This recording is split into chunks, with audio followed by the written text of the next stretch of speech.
A summary for 2 John. You can actually understand. When you think of the Apostle John, you probably think of one thing: love. He's the guy who told us God is love and gave us the command to love one another. But in his second letter, this tiny 13-verse message tucked away in the New Testament, he says something that sounds, well, shocking. He commands a church not to welcome certain people or even say hello. Wait, what? How can the apostle of love suddenly sound so exclusive? It's a seeming contradiction that makes this short letter feel incredibly confusing, maybe even a little off-putting. It feels like it pits two core Christian values against each other: the call to be loving and the call to be discerning. But what if that tension is the whole point? What if this isn't a contradiction at all, but a vital clarification we desperately need? We're going to walk through 2 John verse by verse and show how its ancient message about combining love with truth is a critical guide for navigating our modern world, a world filled with more conflicting voices than ever before. Setting the scene first. Let's set the scene. To understand the letter, you have to understand the world it was written in. The author just calls himself the elder. But early church tradition is unanimous. This is the Apostle John. He's writing near the end of his life, probably between 85 and 95 AD, as the last living apostle. This man has seen everything: Jesus' life and resurrection, the birth of the church, and the martyrdom of his friends. When he speaks, people listen. He addresses the letter to the chosen lady and her children. Now, scholars have a friendly debate over this. Was this a real, influential woman who hosted a church in her home? Or is it a beautiful, symbolic way of talking to a specific church and its members? Either way, the message is for a tight-knit community of believers. And that community was facing a serious threat.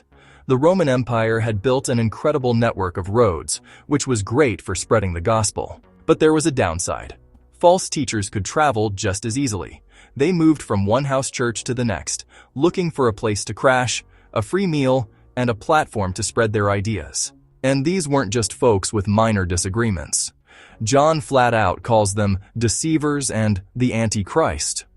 The specific heresy he was fighting was an early version of what we now call Gnosticism. These teachers denied a core truth of the faith: that Jesus Christ had come in the flesh. They taught that spirit is good and all physical matter is evil, so they just couldn't stomach the idea that God would become a real, flesh and blood human. This wasn't a small mistake. It blew up the entire gospel. It denied the incarnation, which in turn denied the meaning of Jesus' life, death, and resurrection. This is the crisis John is addressing. It's not some abstract debate. It's a spiritual wildfire threatening to burn the church down from the inside. With that urgency in mind, the letter opens. John starts with a powerful greeting, saying he loves this church in the truth, and that everyone else who knows the truth loves them too. Right from sentence 1, he chains two ideas together: truth and love. His love isn't some vague, sentimental feeling. It's a love that operates inside the framework of truth. This truth, he says, lives in us and will be with us forever. He's talking about the gospel, the reality of who Jesus is. This shared truth is the bedrock of their entire community. He then says he was thrilled to find some of them walking in the truth, exactly as God commanded. Notice the language. This isn't just about believing the right things, it's about living them.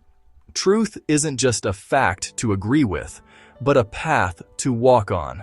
Then, in verse 5, he pivots. He reminds them of the command they've had from the beginning, that we love one another. This comes straight from Jesus, of course. But then, in verse 6, John gives a stunningly clear definition of what that love actually looks like. And this is love, that we walk in obedience to his commands. Here's our first major clue to solving the puzzle of 2 John. For John, love isn't a feeling that ignores rules. Biblical love is an action, and that action is obedience to God. Truth gives you the map, and love is the act of walking the path on that map. They aren't in conflict, they're inseparable.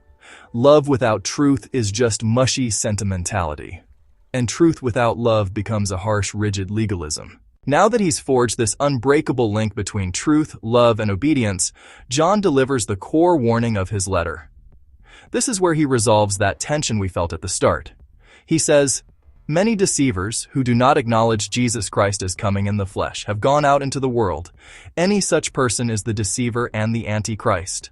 See, he's connecting the dots. The whole reason he's so passionate about walking in the truth is because a dangerous lie is on the move. And this lie that Jesus wasn't really physical dismantles the gospel.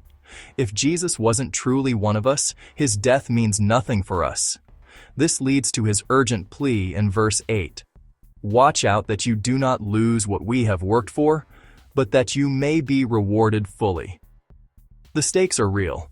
Buying into false teaching isn't a harmless detour. It could cost you everything. It's like a marathon runner who trains for months only to get disqualified on the final lap for taking a forbidden shortcut. John is like a loving coach, yelling from the sidelines, "Stay on the course, don't throw it all away." Then, in verse 9, he gives them the ultimate test. "Anyone who runs ahead and does not continue in the teaching of Christ does not have God. Whoever continues in the teaching has both the Father and the Son." That phrase, "runs ahead," is so important. These false teachers weren't just mistaken. They were arrogant. They acted like they had some next-level knowledge that went beyond the simple, core teaching of the apostles. But John says that by trying to go beyond Jesus, they left God behind completely. True spiritual growth isn't about finding some new secret idea. It's about abiding, remaining, dwelling, and staying put in the foundational truth of who Jesus is. The summary and the practical application. Verses 10-13. This all builds to the most controversial part of the letter, the practical command, in verses 10 and 11. So, given the danger, what should the church actually do? John is crystal clear. "If anyone comes to you and does not bring this teaching, do not take them into your house or welcome them. Anyone who welcomes them shares in their wicked work." Okay, on the surface, that sounds incredibly harsh. Unchristian even. Aren't we supposed to be hospitable? But remember the context. In the first century, hospitality was more than just a dinner invite. Traveling teachers depended entirely on local believers for housing, food, and a place to teach. Welcoming a teacher into your home church was a public endorsement. You were lending them your credibility and giving them a base of operations to spread their message. John isn't telling believers to be rude to people on the street. He's giving a command of spiritual protection for the church community. He's saying, don't become an accessory to their destructive mission. Don't use your home, your money, and your good name to help someone tear down the very faith you're trying to build. In that context, welcoming them meant participating in their evil deeds. This isn't a failure of love. It's an act of protective love for the family. It's telling a shepherd not to invite a wolf into the sheepfold for dinner.